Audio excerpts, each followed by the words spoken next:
Propozim ligji I shumë pritur për përfaqësim adekuat dhe të drejtë hyri në procedurë parlamentare. A e garanton ky ligj përfaqësimin e drejtë dhe a parashikon mekanizma më të mirë se sa balancuesi? Analizojmë me profesorin Mersim Maksuti. Mirëmbrëma dhe mirëseardhët në Alsat. Profesor, me që ju ishit dhe pjesë e grupit të punës që hartoi këtë zgjidhje, ky ligj që ka hyrë në procedurë parlamentare, është zgjidhje më e mirë se balancuesi I shfuqizuar dhe a e garanton përfaqësimin adekuat dhe të drejtë të shqiptarëve, por dhe bashkësive të tjera etnike në institucione? Që ne marrë në aspektin formal juridik, kjo është ligj, dhe si ligj ka fuqi më të madhe se sa balancuesi si qishte. Por, realisht, në bazë të përmbajtjes në asaj se si rregullon çështjet, balancuesi ishte shumë më I suksesshëm, shumë më I rëndësishëm, shumë më I mirë se sa ky ligji, për arsye se ai e rregullonte krejtësisht dhe zgjidhte shumë drejt çështjen e përfaqësimit të bashkësive nëpër institucione nëpërmjet konkurseve publike, që I parashifte kuotat etnike brenda një konkursi publik. Dhe kjo ishte ai argumenti fakti kryesor pozitiv. Ashtu? Ky ligj nuk e sheh, dhe kjo mangësia bazike. Gjatë konkurseve nuk do të ketë më kuota etnike. Kjo mangësia bazike, do të thonë se ligji nuk parasheh kuota etnike. Pse nuk parasheh? Duhet ta themi edhe këtë fakt, pse nuk parasheh? Për arsye se kemi një vendim të gjykatës kushtetuese, pak më herët, një vit më herët, nëpërmjet cilës u ndalohet, do të thonë qytetarëve, institucione në konkurset publike, u ndalohet të deklarohen të me dhunshëm kandidatët që aplikojnë konkurset publike të deklarojnë përkatësinë e tyre etnike. Për arsye sipas gjykatës kushtetuese dhe komentare, është dhunshëm, nuk mund të deklarimi, është personal I përkatësisë, është I lirë sipas vullnetit të lirë. Ai mund ta deklarojë, mund mos e deklarojë, ose mund të deklarohet krejt ndryshe. Prandaj binte ndesh. Edhe kjo është vendim cilin ky ligj që ka pas, duhet ta themi këtë, ka pas pengesë, barrierë kryesore që të mund të parashohim edhe kuotat etnike. Por, se balancuesi ishte më I mirë, kjo është shumë e rëndësishme dhe dua të them, mes që hapën debatin të gjykata kushtetuese, dhe se gjykata kushtetuese nuk kishte nevojë ta marrë një vendim të tillë, edhe kjo është shumë e rëndësishme të thuhet, sepse duhet shumë të ketë parasysh gjykata kushtetuese në vendimet e saj, duhet të ruaj kohezionin etnik, se çfarëdo ligji që miratohet, çfarëdo vendimi I rëndësishëm që merret në radhë parë te gjykata kushtetuese, përveç argumenteve tjera juridike, duhet të ketë gjithmonë parasysh edhe këtë argument, të ruaj kohezionin ndëretnik në këtë vend. Dua ti analizojmë disa pjesë të ligjit. Ligji ka shumë nene, megjithatë s'kemi aq kohë, por disa pika kryesore, për shembull neni 8 paragrafi 3 I ligjit thotë se kualifikimet, profesionalizmi dhe kompetencat janë kriter primar, ndërsa përkatësia etnike mund të merret parasysh vetëm si kriter dytësor, sekondar, kur dy kandidat janë me kualifikime të barabarta. Profesor, kush do ta vlerësoj se këta dy kandidat kanë kualifikime të barabarta apo lihet hapësirë për vendime arbitrare? Pikërisht në kjo problemi do të them unë bazik në cilët një nga problemet bazike në cilat përshkruhet gati në shumicën e dispozitave të ligjit.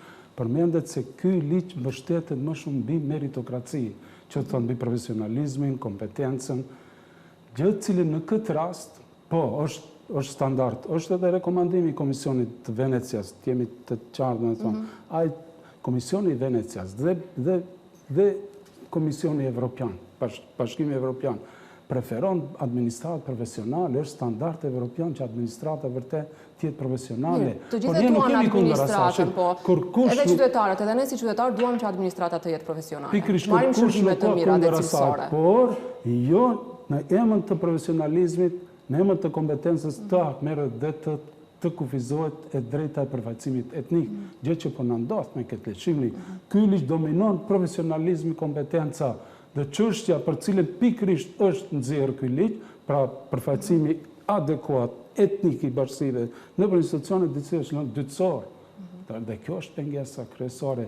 Në një mënyrë domethënë shihni profesionalizmi, po jo kaq dominant, jo kaq I tepruar, sepse po duket tashmë se kjo po ja merret përfaqësimit të bashkësive, përfaqësimit etnik. Dhe kjo ajo që nuk është drejt e raporti balancues midis përfaqësimit adekuat dhe të drejtë të cilin duhet ta ketë ligji, dhe që ka qenë një nga vreqet ose rekomandimet më saktë edhe të vetë Komisionit të Venecias.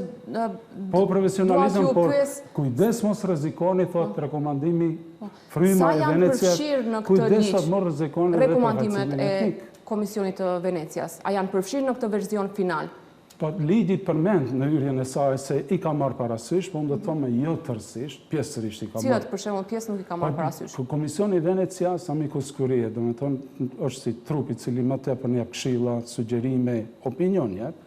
Dhe ai parashet 3 rekomandime bazike. Njëra ka të bëjë të riqni në ligj si diku, sepse nuk është i kënaqur me draft ligjin, me këtë propozim ligj. Të riqni një vit drejt midis çka kuptoni me këtë përfaqësim adekuat dhe çka me këtë përfaqësim të drejtë, sepse ka pa vetë se ligji është tepër i ngarkuar me profesionalizmin, me këtë merit sistemin, edhe në një mënyrë sikur e rrezikon, siç thash. Domethënë, Komisioni dhe Fryma e interpretimit të Komisionit të Venecias është për standard evropian, meritokracia, profesional, por keni kujdes mos e rrezikoni përfaqësimin etnik, sepse në fundit kjo është edhe qëllimi i kushtetutës. Jo vetëm qëllim, që është vlerë themelore e kushtetutës, por është edhe çështje politike, është edhe çështje ndëretnike, primare e këtij shteti. Ky ligj thoni se rrezikon përfaqësimin etnik? Po, shihni, ky ligj, semra, marr në aspektin vizual, si përfaqësor, kështu të përditshëm, në mënyrë i plotson në aspektin deklarativ, po afirmon për përfaqësimin etnik, kujdeset, do me thonë, për avancimin e përfaqësive në për institucione, por në një mënyrë nuk ofron garanca, mekanizma cilat do të zbatojnë në praktik, të zbatimit të tij në praktik. Kjo është problemi bazik. Është një filozofi e ligjit normative shumë e mirë, cilin e parashet ligji, por në aspektin praktik nuk ofron garanca, mekanizma të cilat do të garantojnë zbatim të institucioneve në praktik. Dhe kjo është thelbi bazik i këtij ligjit. Kjo vret në gjitha dispozitat e saj. Gati të gjitha dispozitat janë gjerma të bukura në letër, që afirmohen përfaqësimin etnik, shprehin solidaritet, kohezion shumë përgjithësi, por në praktik nuk ofrojnë garancë se ky ligj do të zbatohet. Nuk ofron garancë për faktin se nuk parashikon sanksione, masa disiplinore, pasoja të tjera konkrete për institucionet që nuk e zbatojnë? Pikërisht në ligji parashet, pse themi që se kjo është edhe një nga preqja e dytë e Komisionit Venecias, thotë ligji nuk ofron organe të sigurta që do të garantojnë zbatimin e tij në praktik, dhe aty në radhë pare ka të trupi koordinues, qeveritar, i cili këtu ka një ndryshim tash në bazë të rekomandimet që ka bërë, se në këtë verzionin e fundit që e shoh gjithë që e pash në dorë për atë parë, e parë se në këtë trup koordinues kanë hyrë plus edhe ministri i administratës publike, edhe ministri i Ministrisë Financave, është edhe kryetari i Komisionit për mos diskrimination, është një përfaqësues nga avokati i popullit. Avokati i popullit, një profesor. Ku është e mira se ky trup koordinon, monitoron, gjek, përcjell çështjen e zbatimit të përfaqësimit nëpër institucionet, por ky trup koordinues i mungon efekti zbatues, detyrues, kontrollues ndaj institucionit. Kjo nuk e ka këtë. Që ti marrin në kontroll, në përgjithësi, të detyruar institucionet ta zbatojnë. Jo, ky vetëm nga drejt të ngjekit, të përcjellit gjendjen, dhe të marrë informata, dhe të përgatisë raport që dorëzoj qeverisë dhe mbaron puna e kësaj. Me këtë trup koordinues udhëheq një zëvendës kryeministër. Nuk theksohet se cili i pari, por thuhet një zëvendës kryeministër, që i bie që zëvendës kryeministri duhet të raportoj për punën e vet, sikur qeveria kontrollon punën e qeverisë. Sa do të jetë kjo efikase? Nuk parashikohet as llogaridhënie para parlamentit. Po pikërisht kjo është një çimni, ky trup koordinues udhëhet një nga zëvendës kryeministrat. Unë do të thesha, do të ishte më mirë zgjidhja këtë trup koordinues do duhet ta udhëhiqte zëvendës kryeministri i parë, që është nga radhët e shqiptarëve. Pse? Sepse mund të na ndodhi që një nga zëvendës kryeministrit të jetë edhe nga një bashkësi tjetër shumë minore në këtë vend.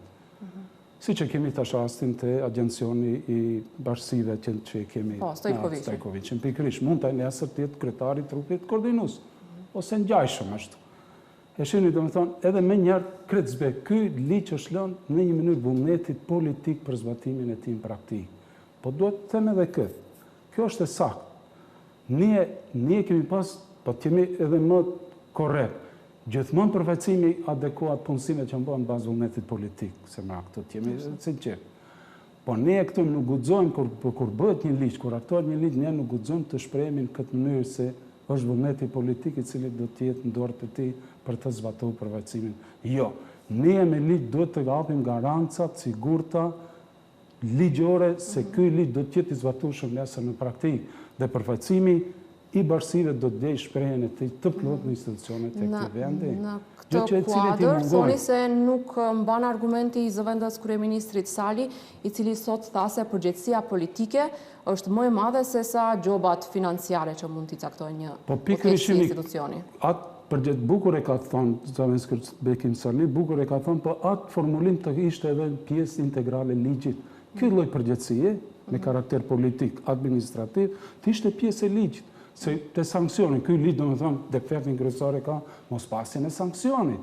Në radhë parankupton gjobat, shqiptimin e gjobave dhe përgjegjësia politike ose administrative. Do të thonë ti nuk ke drejt shqiptosh gjoba, atëherë masi nuk ke drejt, atëherë shtroj çështjen e përgjegjësisë politike. Shkarkoj përfaqësuesit, drejtuesit të institucioneve publike pse nuk e kanë zbatuar ligj. Ti nuk e ke parapat. Edhe ajo ka mund të parashihet, madje unë do të thonë kjo do të jepte efektin më të madh në praktikë përgjegjësia politike, shkarkimi i drejtuesve të zyrtarëve të funksioneve publik nga detyra se sa çdo dënim tjetër me gjobë që do të ishte. Ata më le do ta përmbushnin obligimin me gjobë se sa të hiqnin nga detyra. Prandaj kjo është vërejtja që nuk e ka ligj. Neni 6 thotë se deklarimi etnik është vullnetar, por pa të dhëna shumë precize, si do të matet përfaqësimi etnik në institucione?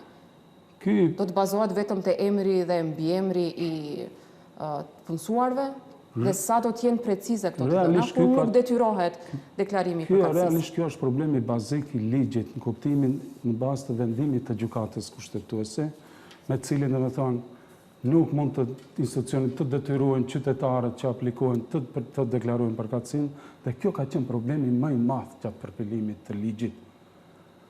Kjo ishte problem por ne përsëri ligji ka mund të ofrojë zgjedhje, ka zgjedhje të tjera gjithmonë, sepse në fund vërtet ka një vendim të gjykatës kushtetuese, por duhet ta dimë Parlamenti duhet ta dimë të gjithë ne sepse gjykata kushtetuese nuk mund të nuk është ligjvënës, ai nuk sjell ligje. Parlamenti është i lirë, vetë sipas kompetencës të tij, të sjellë një ligj krejtësisht edhe ta tejkalonte këtë situatë, gjë që në rastin konkret nuk e ka parapar. Po ka ndodhur e kundërta. Ka dominuar meritokracia, profesionalizmi dhe çështja e përfaqësimit ka mbet dytësor. Kjo është problemi, madje as dytësor do të them, nuk parashihet në një kuptim fare. Vetëm thotë mund të vinë shprehje si kriter dytësor nëse kandidatët kualifikohen të barabartë. Po gjë që në praktikë mund të ndodhë rrallë ose asnjëherë. Pse kandidatët tani kur ato mund të kenë pikat e njëjta, kur do të hyjnë në intervju, aty gjithë manipulimi do të bëhet në intervju. Edhe përherë ata do të japin një pikë më shumë ose më pak sipas kandidatëve të cilat do t'i kenë përballë. Dhe kjo është problemi.